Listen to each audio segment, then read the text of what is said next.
Alrighty. Hello, everybody, and welcome in to another episode of Full Send Half Mast Podcast, episode 155.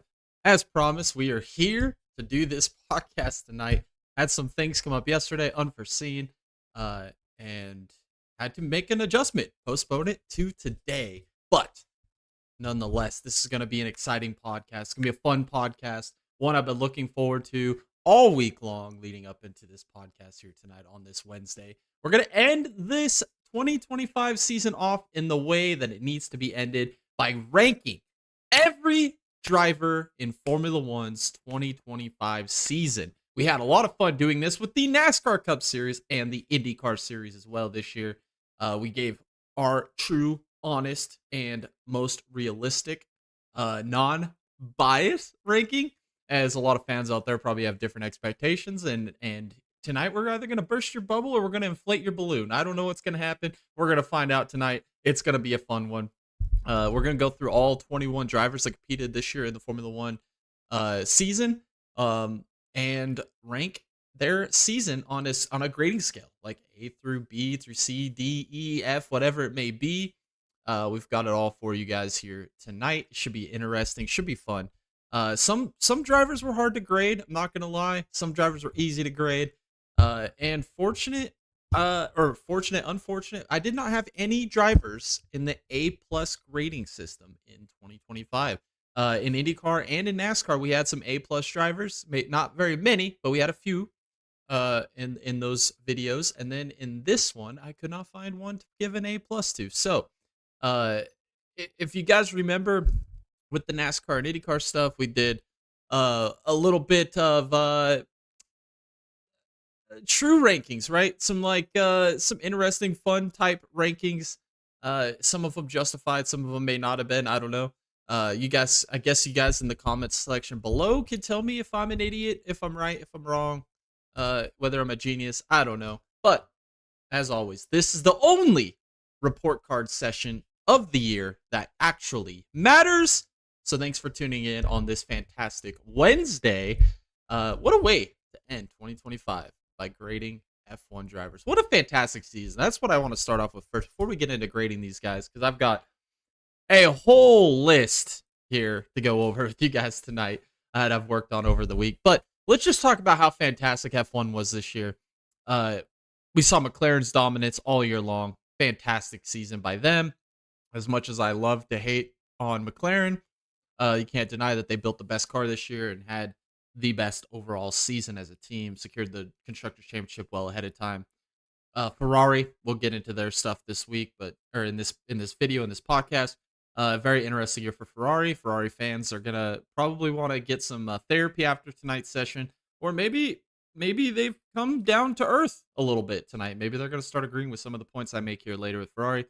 An incredible resurgence, comeback in the World Championship for Max Verstappen. I mean, history-making, storybook stuff. I know he came up short of the World Championship, but what he was able to do this season in that absolute comeback drive that he had at the end of the year was one of the most phenomenal things I've ever seen in motorsports, and he deserves a lot of credit for that. We'll get into that later as well. And just great races. I mean, I love the fact that we got 24 race schedule. We race from March all the way to December. It keeps it fresh, keeps it new. You've got breaks throughout the year to get you hyped up for the next race, the next Grand Prix, the next weekend. It's just fantastic season. One of the most competitive we've seen Formula One. Really, we talked about it many times in the podcast in the past. Formula One now over these last 5 years has been the most competitive I think it's ever been in the history of Formula One. And this is 75th year anniversary, and I think it was a fitting 75th year anniversary celebration. F1 has become a global phenomenon. It's become this pop culture thing now. And I love to see it, man. I love to see it. It's good to see some type of motorsport kind of take that pop culture role. It's prevalent in all walks of life. I'll see people all the time. Just when I go through town or I'm out and about doing my thing, working, whatever it may be, and I'll see people wearing Formula One merch.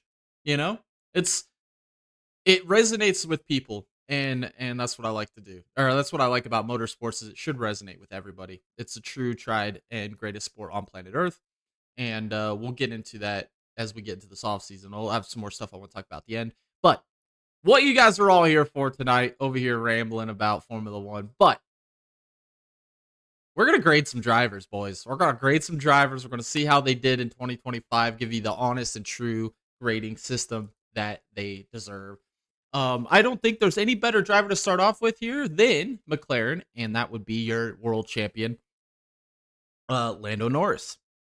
I'm going to give Lando Norris, excuse me, in 2025, I'm going to give Lando Norris an A- grade on the season. And you're probably wondering, well, that's a little low. He won the world championship. He won 7 races. Well, that's the problem, guys. That's the problem. He had the most dominant car of the season. Lights out, better than everybody. Has a teammate who's very inexperienced compared to him, because Lando Norris is the A driver over there. He's going to get the primary strategy, going to get the primary car. Everything's tailored to be him winning this world championship with the best car. And I don't think he's as good as advertised. I've said that for years now. And with all of that being said, and all the circumstances leading into 2025 and how 2025 played out, there is no reason in hell Lando Norris should have ever let that world title go down to the final race. The final laps of the final race should never have happened. There was an article that somebody posted that Max Verstappen and Alex Palou, either one of those guys behind the wheel of that McLaren, would have won the world title 3 months prior to the end of the season. And I 1,000% agree. 1,000% agree. He made lots of mistakes. He still can't go. That's his biggest thing. There's so many races this year, especially towards the end of the season. You look back at Vegas. You look back at the season finale at Saudi Arabia. Abu Dhabi, excuse me. Just could not go. Just couldn't go. And then made mistakes at Canada, ends up going into the wall. Just so many things that he did behind the wheel to really kind of prevent him from securing that world title well ahead of time. Got out-qualified by his teammate Oscar Piastri on many races this year. There was a lot to be desired by Lando Norris. And the Lando Norris fans, or I guess the McLaren stands, or the femcells that we like to call here on the Dega Boys channel, sweated out the world title all the way down to the final minute. And they're over here putting these facades on the social media webs as we believe in Orlando Norris. We believe. He achieved in all that was just cope. It was pure cope. The only way they knew that world title was secured is when he finally crossed that fucking checkered flag, man. That was the time they realized, well, I think we got it. I think it's secured, just disappointing. A-. And I feel like I'm being generous with the A-. I'm going to give him credit for the 7 wins, the 16 podiums, the 7 poles, whatever he had, and then the world title. Other than that, very disappointing season for Lando Norris. Should have had that title wrapped up long ago. The fact that it was even close just proves that he's not it. He's not that good of a driver. You put him in a car like we'll talk about with our next driver, Max Verstappen, there's no way he contends for a world title. And we saw that the last 2-3 years. He finished second in the world title last year to Max Verstappen. And kind of the same scenario with Red Bull was failing down at the end of the season and McLaren was trending upward and he still couldn't close that gap. So A- for old Lando. Can't go Lando Norris. All right, next driver on the list here is I've got 2 drivers with an A grade. Max Verstappen. I damn near gave him an A+, but I cannot overlook the fact that he had that miserable middle part of the season. He ended up having a DNF at one point with Kimi Antonelli. I think he had an incident with George Russell in one Grand Prix this year. There was pace at the beginning of the year, and then you could tell the Red Bull was just not good. Not good at all. The team just did not put a good product on the track. Max was doing everything he could do. Was still trying to find podiums, still trying to score as many points as he possibly could on a given weekend. But then once we went away for that summer break, it felt like they kind of found a little bit of groove, a little bit of momentum. He started getting some poles. Kind of started climbing back in the world title fight a little bit. It never really felt like he was going to make that comeback. Tom called it well ahead of time. I didn't see it happening. Me and Tom at one point chopped him. We said he's done. There's nothing he can do. It's over. There was such a gap to Piastri and Norris at that point. It was over. But the resilience to fight back, they made adjustments. I think the biggest synopsis of Max Verstappen's entire year, you got to go back to the Brazil race. That was the race me and Tom said Max can win this race if it rains. It didn't rain. They end up having to rebuild the car after qualifying. He starts at the back of the grid, drives all the way up to a podium finish with P3, and really kind of solidified at that moment. It was like, man, maybe there's a chance to get back in this fight. We're counting the races, how many points are available. We had a few podcasts to talk about it, and it got to a point where he was close enough. And then the DQ at Vegas happens, and then the next race at Qatar closes the gap even more. Ends the season with 3 straight wins. If I was to grade his final 6, 7 races of the year, I'd give him an A+. If I was to grade the first 3 or 4 or 5, 6 races of the year, I'd give him probably an A to A+ fringe rating. But I can't ignore the middle part of the season. Max Verstappen is the best driver in the world. I go back and forth between him and Plo all the time. I think obviously they're heads and shoulders well above the rest of the competition in the world. But the season Max Verstappen put together at the end was incredible. A driver grade. And what really is the cherry on top of this amazing storyline, movie-making storyline for Max Verstappen 2025, is the fact that all the drivers and team principals voted him driver of the year. All of his competitors and peers voted him driver of the year. That speaks volumes. They know that he does not have a car good enough to win races. And he found ways to find pace that you didn't think was there. I go back to Saudi Arabia, especially at the championship fight. He was just managing, and it was something like lap after lap after lap. He would just find more and more pace. And it was just like, holy cow. He didn't even qualify pole in that race either. And he still found a way. It's just Max Verstappen, A grade for 2025. Next is Oscar Piastri. I'm also going to give him an A grade. He had a career season. Best car. Never odds were stacked against him. All the points he lost with all the driver swaps he had to do with Lando throughout the year. Favoritism and the fix was in from the beginning. We said it. I said this months and months and months ago when he opened up that championship lead over Lando. I said there is no way Oscar Piastri is going to win a world championship driving for McLaren. It's never going to happen. Never being a teammate next to Lando Norris. Lando Norris is the golden child of McLaren. They're never going to let him go. So as long as he's at McLaren, he will never win a world title. And that the fruits of those bear true. There's what else can you say about it? He got screwed out of the world championship, in my opinion. There was a stretch there at the end of the season where he had basically over a race lead in the points, and for some reason it felt like Lando was getting a rocket ship and he was getting a dump truck, and just unexplainable results when Lando's leading races, winning races, and Piastri struggling for P5. And then early in the season, in situations that Lando was affected in, they still would give the position to Piastri, and then they wouldn't give it back. I will go back to Singapore. First lap of the race, Lando Norris runs Piastri into the wall. And what McLaren had shown all year long is that we're going to let these guys race, but if push comes to shove and some stuff happens, we're going to swap the cars. They never did. Never did. But that Singapore race, that's when I put the death nail in. I said it's over. Piastri's done. And then he backs it up with multiple DNFs after that. Lost all those points. Could never recover. The DNF. Just so many things went against him. And then McLaren was never going to put him in priority. Even in the final race, guys.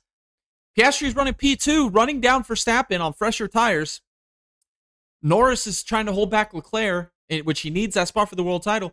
And they're over here with the fixes in to get Lando the title by saying, if push comes to shove and Lando needs a position to win this world title, we're going to have Piastri drop completely out of the way and give it to Lando. That's all you need to be said, guys. Piastri had a career year, 7 wins, outqualified Lando on most weekends. fantastic season by him. But again, as long as he's with McLaren, he's not going to win a world title. And the Australian people putting out petitions and going to court and all this crap with McLaren, well justified, because Zach the Clown Brown and their Lando Femcell army is not going to carry the day. So fuck McLaren, fuck Zach Brown. Piastri, he had an amazing year. No indication of what your season was. A for you, Oscar Piastri.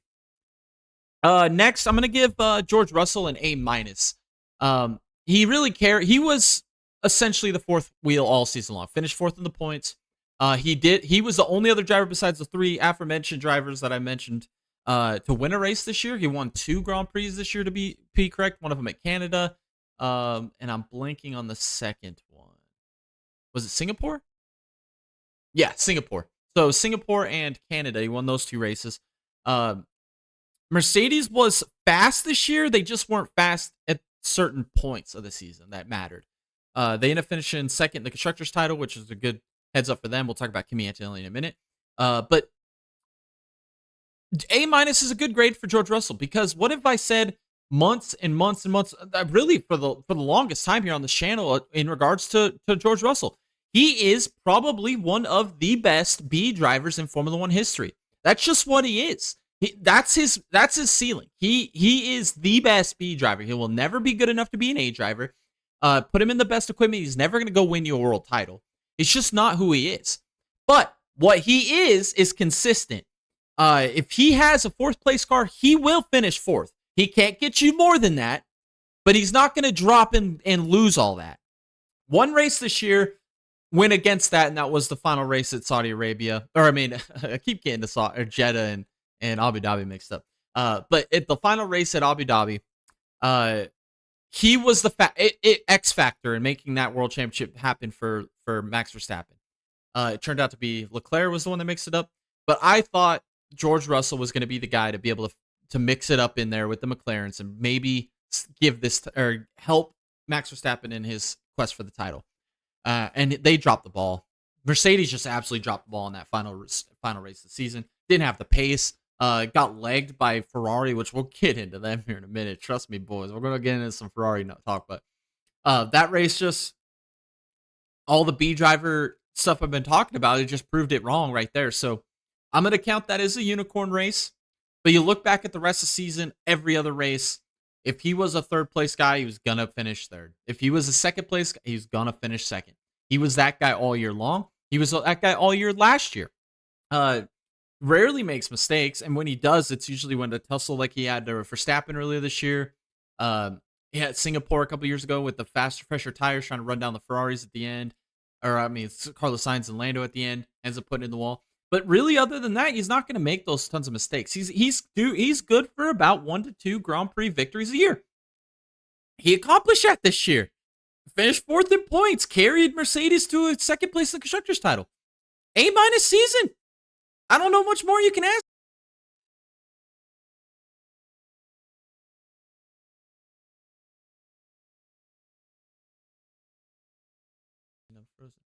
Froze for a second. It's because that's what you expect. That's who George Russell is. So A- for George Russell here in 2025. Next is Charles Leclerc. Oh man, if I'm grading Ferrari fans, guys, I'm giving you guys like a F- in expectations. I'm giving you an A+ in comedy. And in realism, I'm giving you like a C, because it's everything.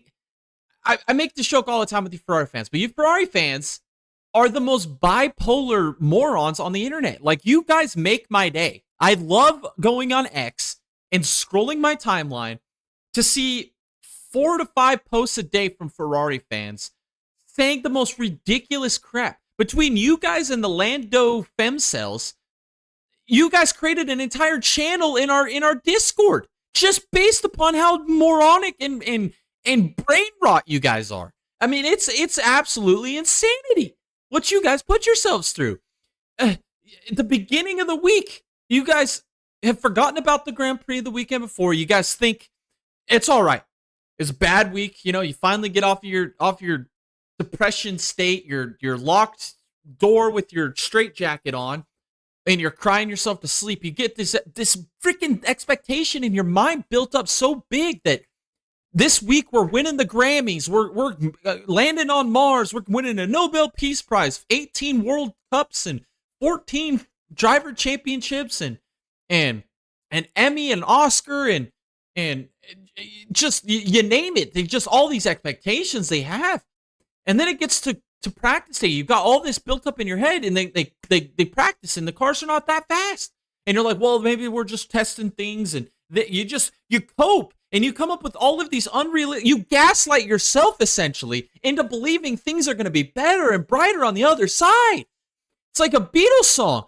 Here comes the sun. It's fucking replaying in your brain just constantly. And then it gets into qualifying day, and you guys qualify like dog shit. You can't even. You're out here slipping and sliding, and you can't even control a pace. Lewis many times qualified, couldn't even get past Q1.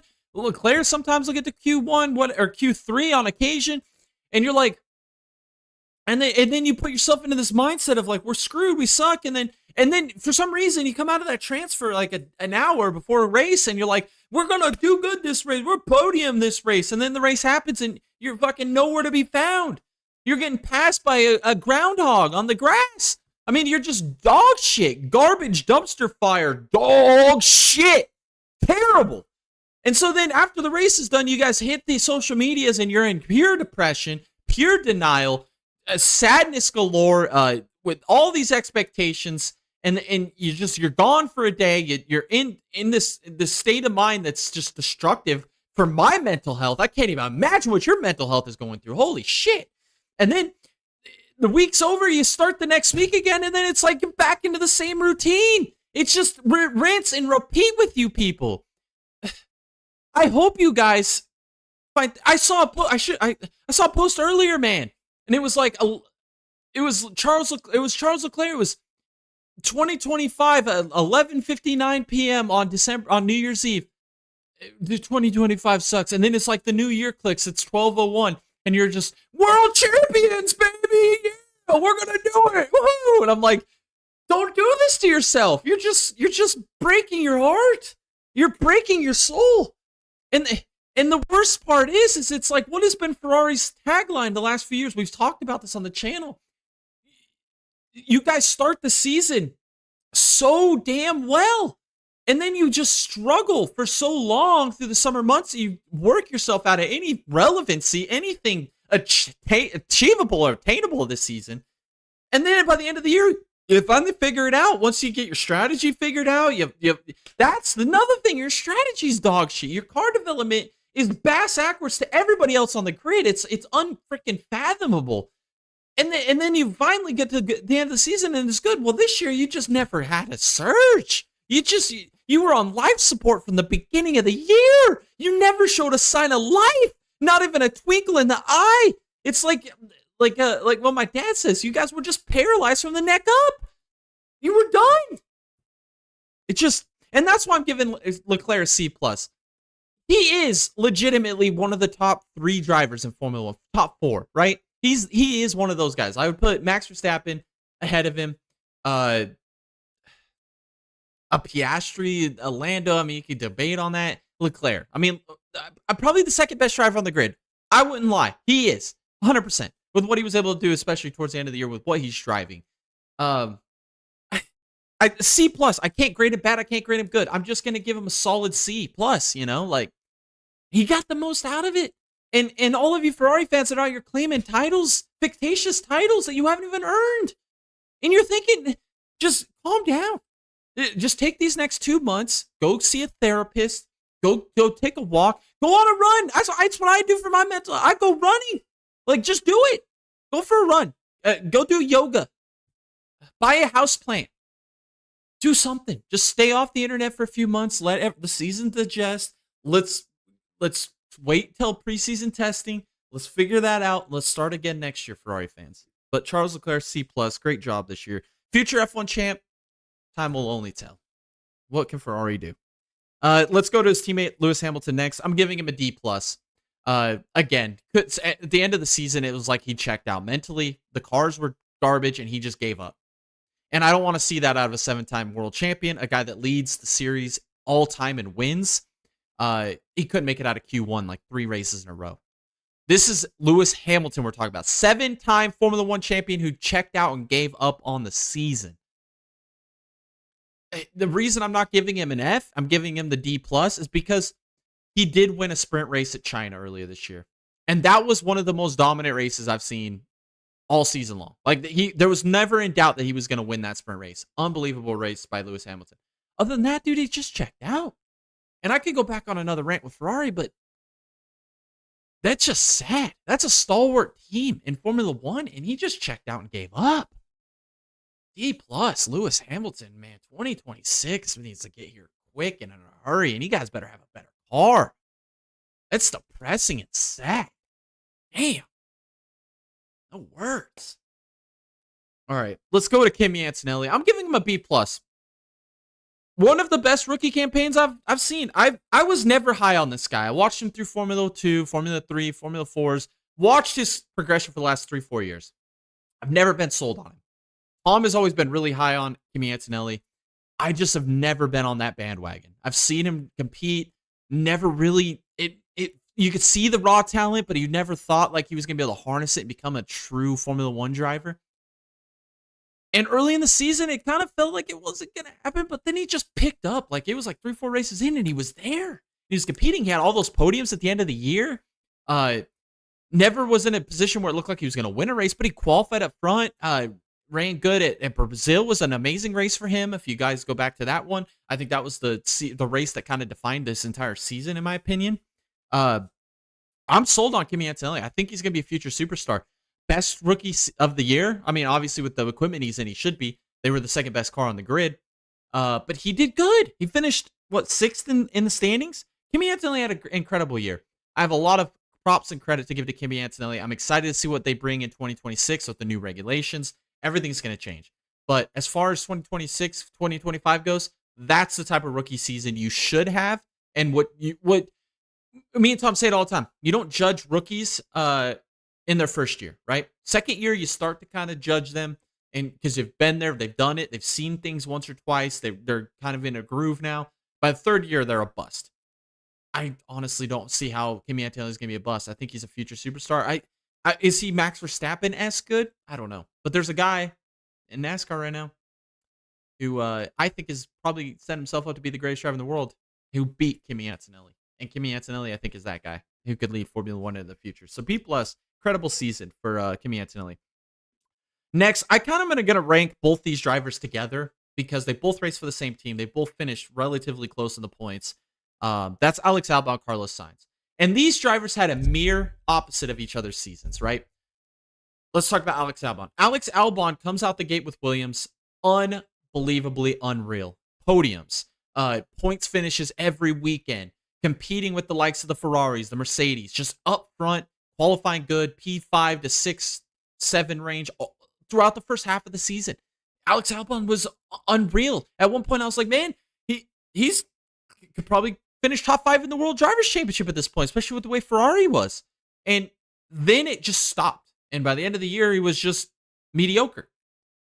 Opposite with Carlos Sainz, which I'm giving him both Bs because of the same type of season. But Carlos Sainz for the first half of the season was how Alex Albon was in the second half of the season. And then the second half of the season, he was like Alex Albon was in the first half of the season.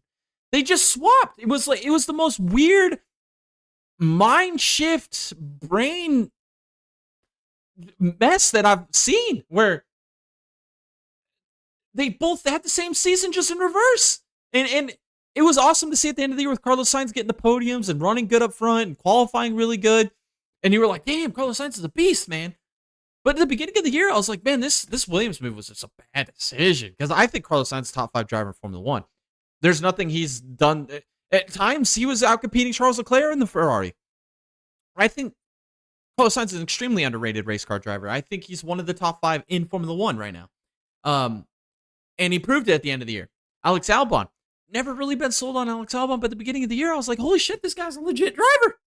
Well, what happened? Williams is here to compete, boys. And then it was, I don't know if they just swapped them in cars and they put Alex Albon down to the B and promoted Sainz to the A driver. I don't know what happened. But it was night and day difference between the two drivers' seasons. Same season, just in reverse. So both getting a B for me. I think they did all right. Uh, I really could have put them in A if they would have been able to maintain the momentum with either drivers. So I don't know. I don't know what to think about Williams. Again, 2026 new regulations. We're gonna have to find out and see what happens with Williams that come in the future. Next is Fernando Alonso.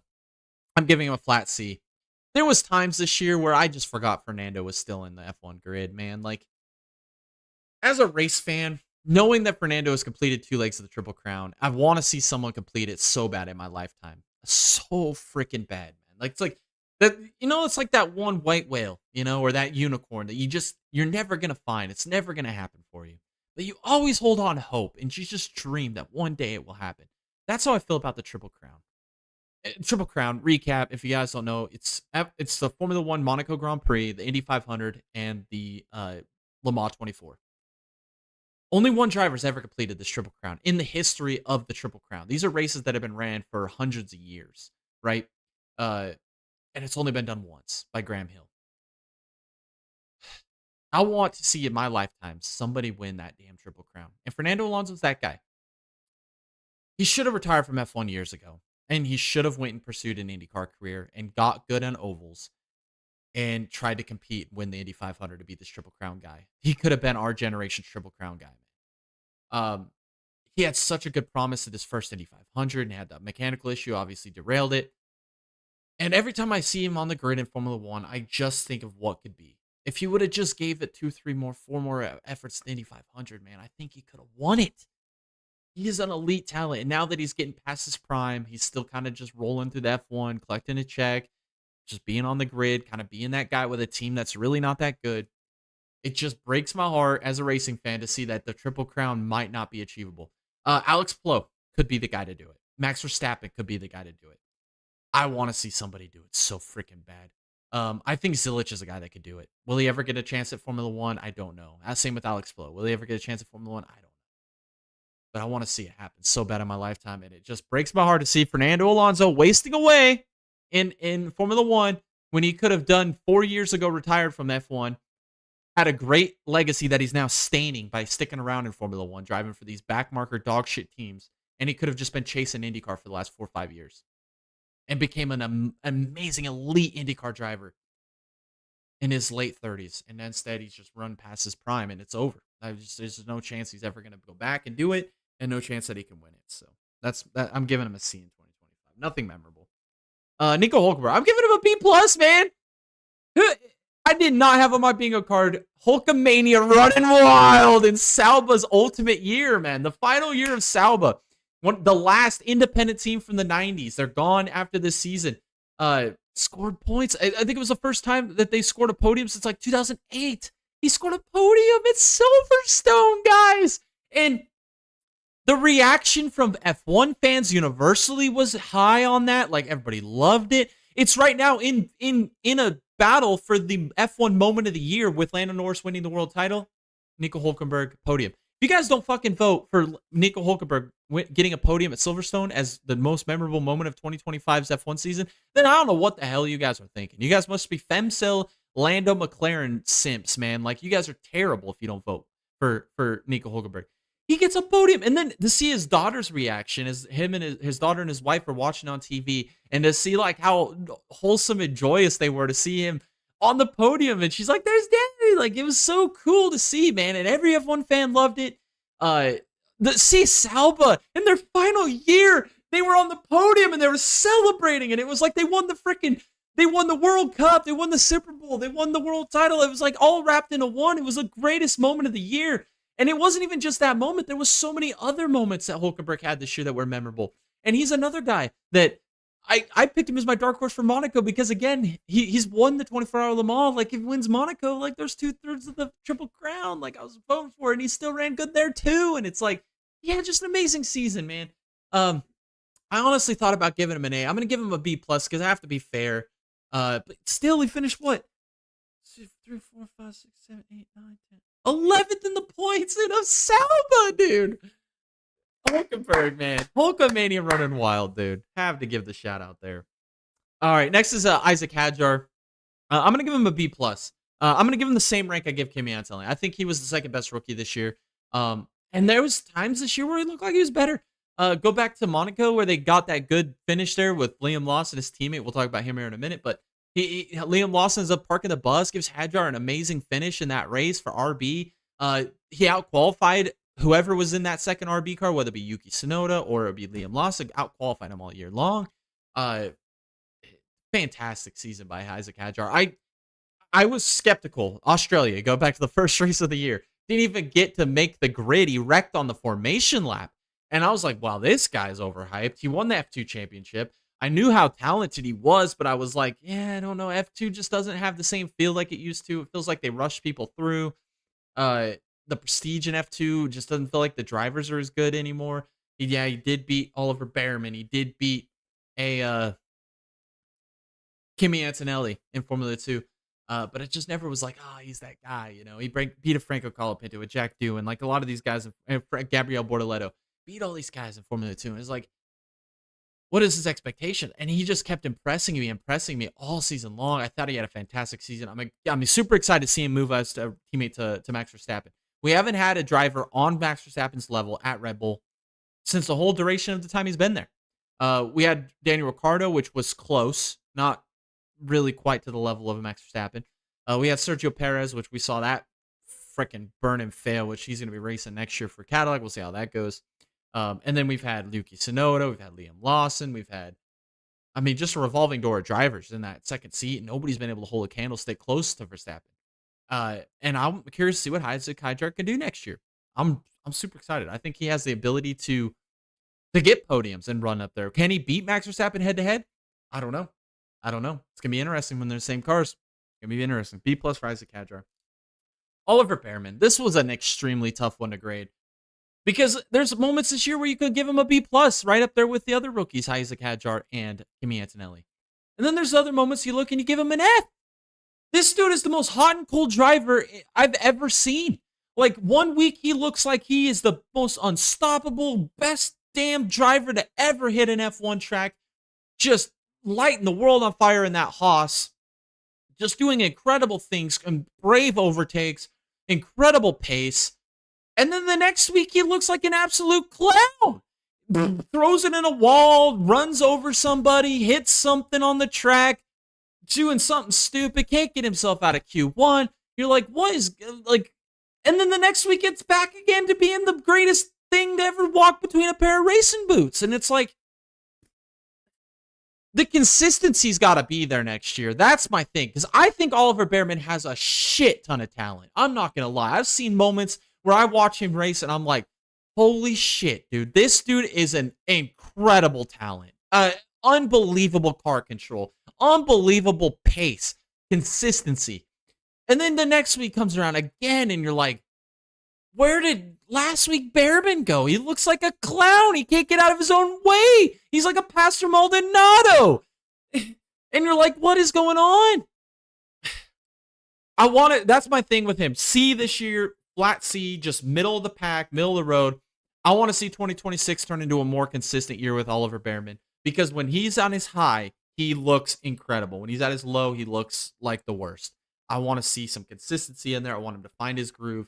I want to see him get good performances there with Haas. And I think he can do that. He could be in line for one of those Ferrari seats. I don't know if you want to take it, the current state of Ferrari, but it would be an upgrade from where he's at right now with Haas, and I think he could be a future superstar.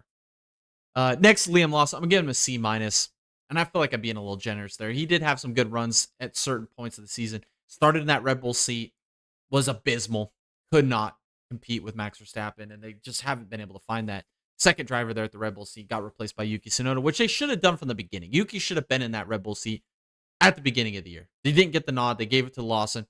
And I watched Lawson in Formula 2, and I never thought he was a great driver. He kind of went through the reserve driver role, went and ran Super Formula in Japan, and never really was standing out there. He has a lot of money, a lot of backing. He's not it, man. He's just not it. I'm being generous with the C-. I feel like what role he got put into this year was so unpredictable. Preparing for one thing, getting the downgrade, and trying to make the best of it. But just got outperformed on a weekly basis by Isaac Hadjar. obviously get outperformed by Max Verstappen, which that's basically 99.9999999999999% of the world. But C minus. There's just nothing there. Mr. Replaceable is what I call him. Next is Esteban Ocon. I'm giving a D minus, man. I'm an Ocon fan. I think Ocon is a legit talent in Formula One. What he was able to do in those Alpines the last few years has just been was incredible to me. I just always thought he was an Alpine guy. He's a French driver, French manufacturer. They had Gasly and Ocon, both rivals growing up, both French drivers racing for the French team. The French people could get behind. It was a cool story. Well, then he gets released by Alpine, finds a new home at Haas, and got outperformed on a regular basis by his teammate Oliver Behrman, a rookie. I don't know what's going on with Ocon. I don't know if he's the A driver, the B driver there. It doesn't even matter anymore. This was the worst season I've seen Ocon ever have, and that Haas move might not have been the right move. But where else is he gonna go? This was it. This is his lifeline to stay into Formula One, and I don't know what 2026 has in store for Haas. I don't know what it has in store for Ocon, but this was just not a good season. Not a good season. D minus. Lance Stroll, D minus. This is what happens when you hire Nepo babies. That's it. I mean, again, a lot like his teammate Fernando Alonso, there was moments I forgot Aston Martin was even an F1 team. It was just that bad. There was never a moment this year where you look back and you're like, wow, that was a great run by Lance Stroll. Woohoo. Never. Not a single time. He's a Nepo baby who's there for one reason and one reason only. And if you want to ignore the facts and think that he has some talent, he doesn't. He is bringing shame and dishonor to the Canadian people in Formula One. I mean, this is the guy they have to look forward to. We go to his home Grand Prix, and there's nobody's there cheering for him. Nobody cares about Lance Stroll, and nobody should. Give me a reason why you should care. There's nothing there. He's the most hack driver, waste of talent, waste of a grid spot that there is in Formula One. It just is what it is. Disappointing. D minus. Lance Stroll. Let's go Yuki Tsunoda next. I'm giving him a D minus as well. Poor Yuki. Poor Yuki, man. He's out of F1 after this year. Well, at least with Red Bull as their second driver. He's going to probably get a reserve seat with Red Bull and stay kind of within that pipeline. But his move up to the primary seat at Red Bull was years in the making. It never happened. It just kept getting pushed aside and pushed aside and pushed aside for Liam Lawson's and the Sergio Perez's of the world. And it was just unfair to him. He missed his opportunity in a prime Red Bull car to really prove his talent in Formula One. Gets in a car this year that was not that good. Max kind of obviously carried it beyond its capabilities. And he's in the B car. So he was never going to stand a chance. Gets thrust into this position partway through the season. Really set up to fail from day one. And then gets so much barrage and hate on social media in that final race, as his whole goal was to basically play defense, play blocker for Verstappen on older tires, and the memes are out there. There's a door that was dead bolted by a Cheeto, or a piece of Swiss cheese with mustard draining through it, or a military soldier trying to protect a baby, but he jumps in front and the nukes just hit the baby anyway. Like, there's so many memes. His defense there was terrible. But Jared said it best. He said, what more could the guy have done? I mean, he's got a disadvantage in tires. He's got a slower car. He blocked as far as he could. Gets a penalty for it, which was absolutely unjustified. Lando Norris should have got a penalty as well. But Yuki Tsunoda, man, it's got to be one of the most unfortunate tales of a Formula One career you could ever imagine. And just missed his opportunity at Red Bull 2 years too late, really, is all it comes down to. When he should have replaced Perez last year. Perez should have never been re-signed. It should have been Yuki. And then even when he doesn't get re-signed, they completely overlook him again to go for Liam Lawson, which was, me and Tom said that was a terrible decision. Poor Yuki Tsunoda, man. I hope things work out for him. There's been rumors and hints for him to go to IndyCar, and I would love to see him in IndyCar. I think he would be a success in IndyCar no matter what team he went to. Is he a driver that's going to go win a race in IndyCar or two, or even compete for a championship? Probably not. But I think he could win a race in IndyCar, at least one, at some point. Like, he's not a terrible driver, guys. He's just a terrible situation, circumstance, and timing is the thing that's affected his entire career. D minus for him this year, but there's nothing else he could do, and that's being nice. I mean, that's being nice. He probably deserves an F for the type of season he put together. Pierre Gasly, I'm gonna give him flat C. I just can't grade him lower than that in good faith and good conscience because let's be real, the Alpine was the worst car on the grid this year. They were just absolute dog shit. I don't know if a lot of it had to do with the revolving second driver, not losing Ocon. How much was Ocon bringing to that team? I don't know because the fruits of that labor didn't really perish over there at or flourish over there at Haas. So I don't really know what to think of Pierre Gasly. I think Pierre Gasly is a top driver in Formula One. He is an incredible wheelman, an incredible car control. Probably one of the best guys in Formula One with car control. Absolutely insane what he could do with wheel spin and how he can maximize power off of a corner. He is the definition of a gasser. He is that guy. He is that freaking good. But when you're driving a car that's just dog shit and you can't even stay out of your own way, he's getting passed by a freaking getting passed by a safety car. I mean, that car is just terrible. But he still mustered 22 points this year. That is an incredible feat, guys. He mustered out 22 points in that Alpine this year. In races, he should have never even finished points. Last year, he was pinned as the guy to take care of his equipment. He had no DNFs. He had a few this year. A lot of it was to do with how terrible the car is, the situation he's in. I don't know what 2026 is going to have to bring, but I just can't imagine Alpine making big strides and leaps. It seems like the more investors that team gets, especially a lot of American investors, the worse that team gets, man. It's like, why do they keep bringing in all these investors, putting more money into the team, but the team gets worse? It's what I fear with NASCAR with the whole lawsuit thing is it feels like this team has kind of sold its soul to selling it to equity firms and insurance companies and foreign entities to be able to finance the team. And then they just get in there, they're invested for a few months, and then they're just using it as a business opportunity to flip it to increase their APY or increase their yearly incomes and make a big payoff on their investment. It's just doesn't seem like the true motorsport appeal to Alpine's even there anymore. It feels like it's just a dump company for people to make a quick profit, flip it, and then get out. So C for Pierre Gasly.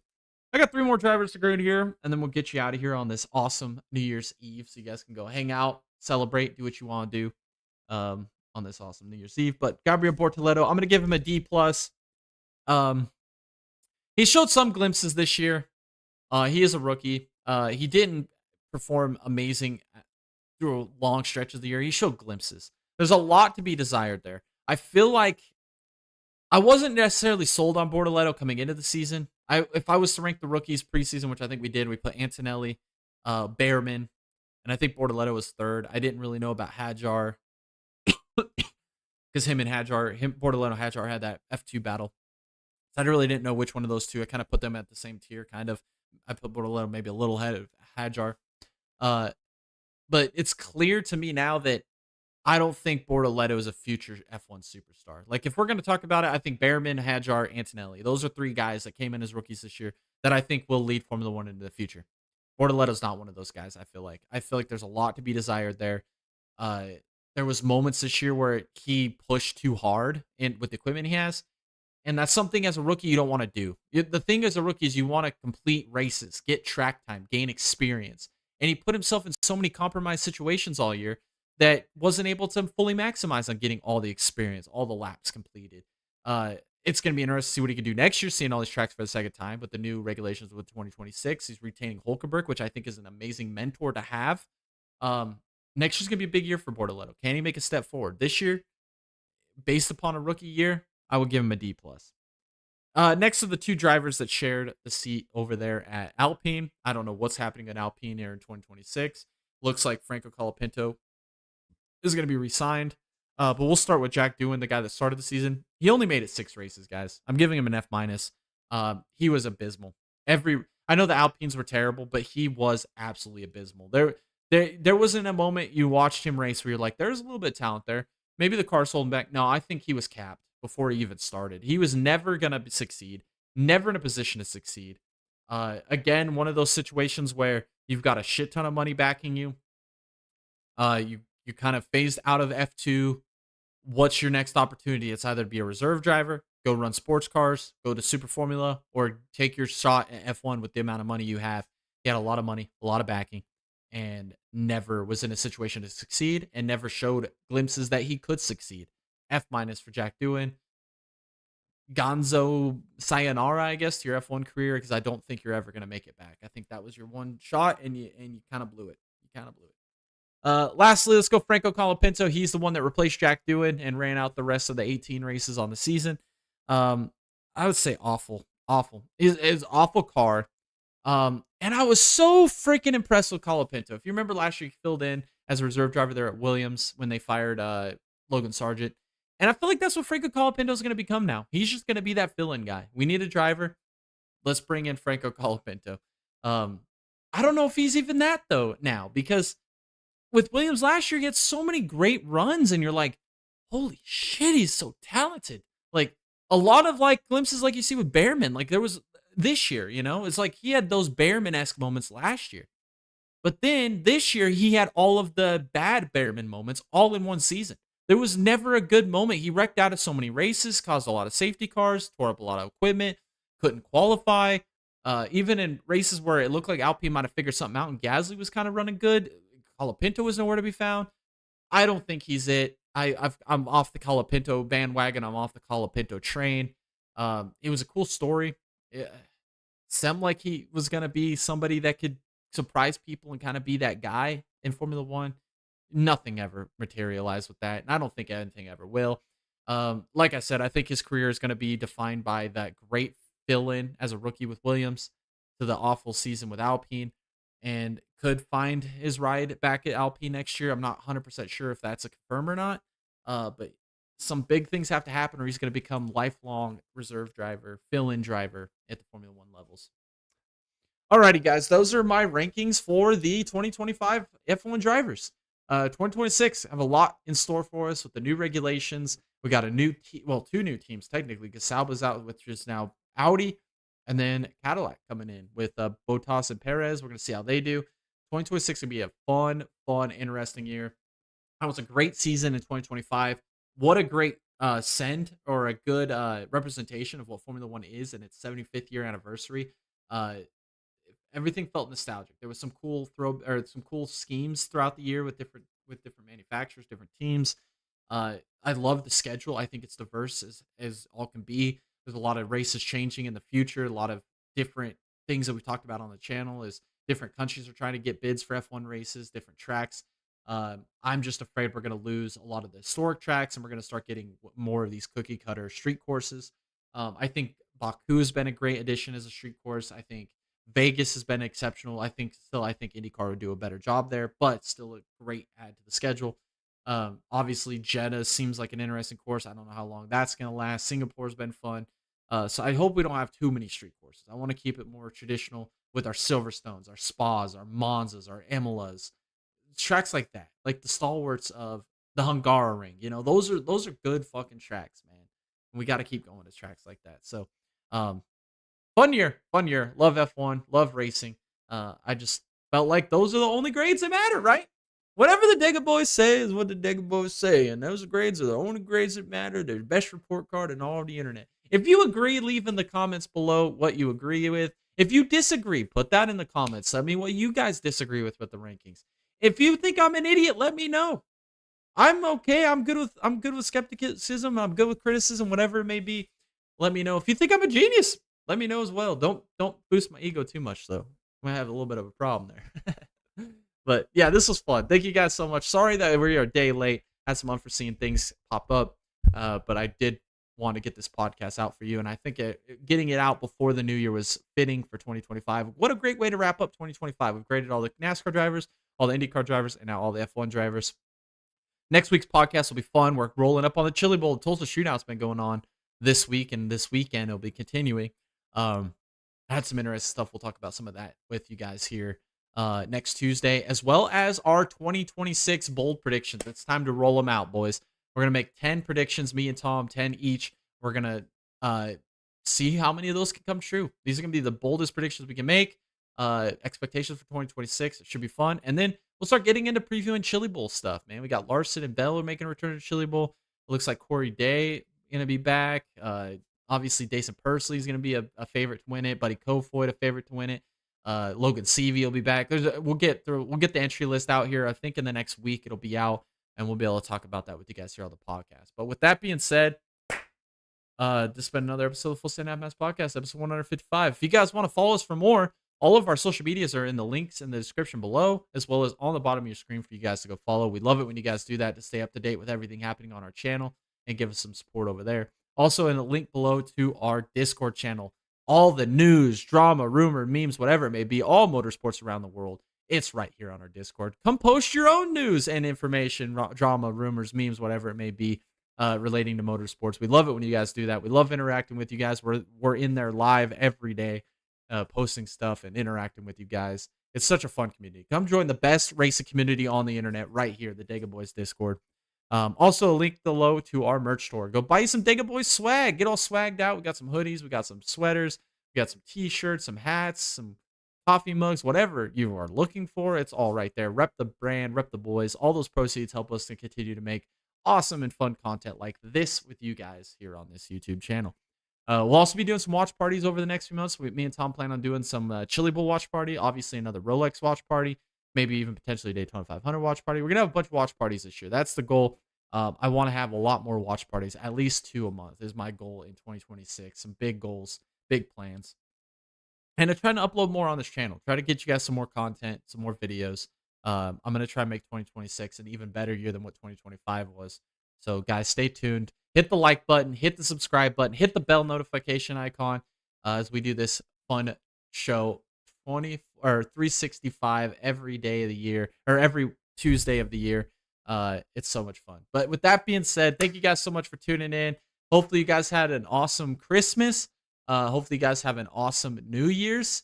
Stay safe out there and bring in the new year. Set your resolutions up, whatever it may be, whatever you guys do for New Year's. And we'll catch y'all in the next one.